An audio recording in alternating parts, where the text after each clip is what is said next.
Time for the Proceed Halftime Report. If you need seed, think Proceed. Joining us now is the District Sales Manager from Northwest Minnesota, Jason Lovejoy. Jason, great to have you here, and it's been great to see the farmers having really these just outstanding yields.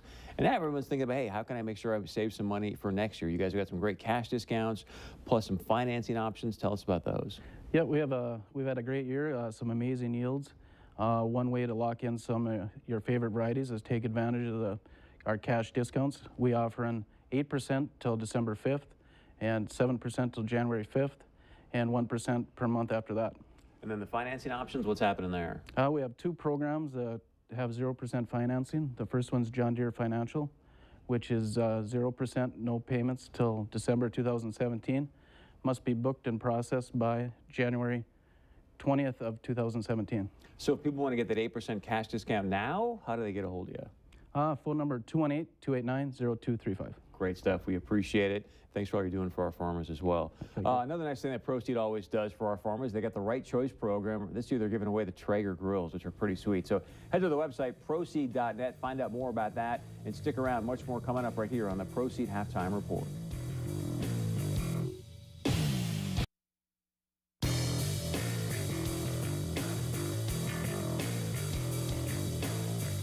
Welcome inside the Proceed Halftime Report. Alex Egan, Ryan Gellner here with you. 34-7 Bison lead Indiana State at halftime.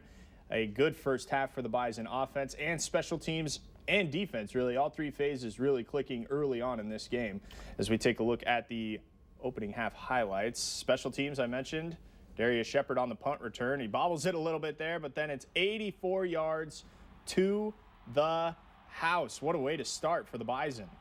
Boy, you get 7 points without your offense even being on the field. That is a good feeling, and North Dakota State fired up. And good to see King Frazier back in for the first time since being injured at Northern Iowa. A rib injury sidelined the Bison senior running back for a couple weeks, but he's back in there. Easton Stick connecting with R.J. Erzendowski. The Bison were just moving the ball at will. Here is Stick finding Jeff Ilias, setting up some more points for the Bison. It would be on this play. Easton Stick, 16-yard rushing touchdown. That's good to see. We've been waiting for Easton to tuck and run, and not only can he go left, he can go right as well. This one, 42 yards, and I love this move right here. Just puts on the brakes. That's the old Top Gun, do the flyby. Watch a big smile here. Watch a big smile when he turns around. Excited. And that's what North Dakota State has needed. There it is. Yeah. That's what North Dakota State has needed is Easton Stick not only doing it with his arm, getting confidence, but doing it with his feet as well. A little bit of a change for the Sycamores. They start Aaron Young, a redshirt junior transfer from the University of Wyoming. We were expecting to see Harker, the quarterback that's been going for them all year, but 7 sacks over the last couple weeks have maybe forced a coaching decision from Coach Sanford there of Indiana State. This was the one backbreaker drive right towards the end of the half. The Bison securely in the lead, but the Sycamores get a 2-yard touchdown run from Kelvin Cook here. Who? Exactly. That would make it 31-7. And then Jalen Allison, pick number 4 on the season. Right place at the right time. And this is big because it sets NDSU up for points at the end of the half. They get the ball with 10 seconds left and do something with it. This offense has been struggling. Just to get points here is huge. Cam Peterson, 45 yards right at the end of the half. That gives us a 34-7 Bison lead here in the first half. Let's take a look at our first half stats brought to you by the North Dakota Certified Seed Producers. We'll have those maybe. We'll step aside. We'll get you those first half stats, plus we'll go around the valley as well. That's all next here on the Proceed Halftime Report.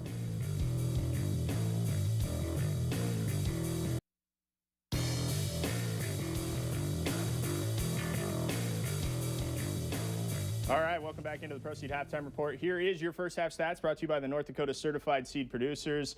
Bison lead 34-7. Rushing yards, the Bison have 135. Not a surprise. Indiana State with 51. They were at -1 until their scoring drive there towards the end of the first half. Total yards 288.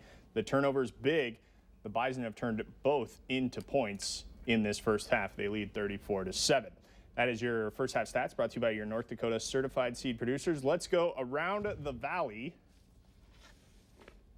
as we see, well, we're coming down to the two final weeks of Missouri Valley play. Here is the first bit of games. These have gone final. Youngstown State, big winners over Southern Illinois. That is a big win because Youngstown State now with 7 wins. They become eligible for the playoffs, that magic number of 7. They get that. If they win next week, they're probably in. Illinois State shutting out Missouri State. They're making a case for the playoffs, too. I think they're on the outside looking in, but they've got a shot. They're not doing too bad. On the bottom half of the slate here, Northern Iowa up on Western Illinois, 30-16, if we could take a look at that. That just became final just within the last couple of seconds. 30-23, the final score. Northern Iowa beats Western Illinois. It's a big win for UNI. And South Dakota and South Dakota State locked in a 14-14 tie. Actually, South Dakota State just took the lead in that one. Dallas Goddard has just 1 catch.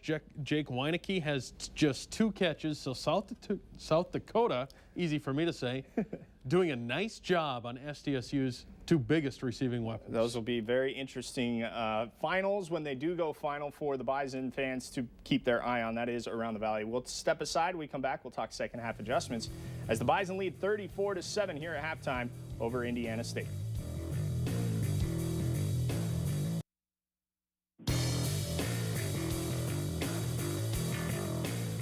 Welcome back inside the Proceed Halftime Report. Alex Egan, Ryan Gellner there with you, checking on things as we get ready for a second half action here. The Bison up 34-7. First off, good to see this offense start to click, getting some production from the special teams, getting some production out of Easton Stick on the ground and through the air.